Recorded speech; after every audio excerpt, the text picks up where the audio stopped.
ஏழாவது நாள்ல யாரு சமூகத்துக்கு வரணும்? ராஜாவுடைய சமூகத்துக்கு வர வேண்டியவள் வரமாட்டே. ஞாயிற்றுக்கிழமை சபைக்கு வா, வரமாட்டே.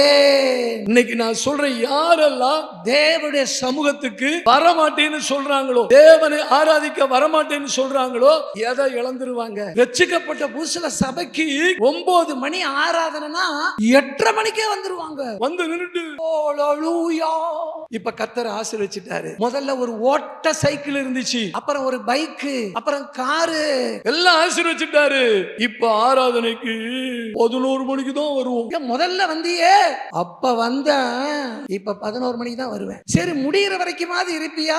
நான் ஏன் இருக்கணும்? நீங்க சொல்லுங்க. ஆத்துமாவே கர்த்தரை ஸ்தோத்திரி, அவர் செய்த பலகாரங்களை எல்லாம் மறவாதே. நான் என்ன பண்ணுவேன்? முடியறதுக்குள்ளே போயிடுவேன். லேட்டா வருவேன். லேட்டஸ்டா ரொம்ப ஈஸியா சபையை தூக்கி போட்டுறாங்க. எருசலேமை மறந்த உனக்கு ஆபத்து.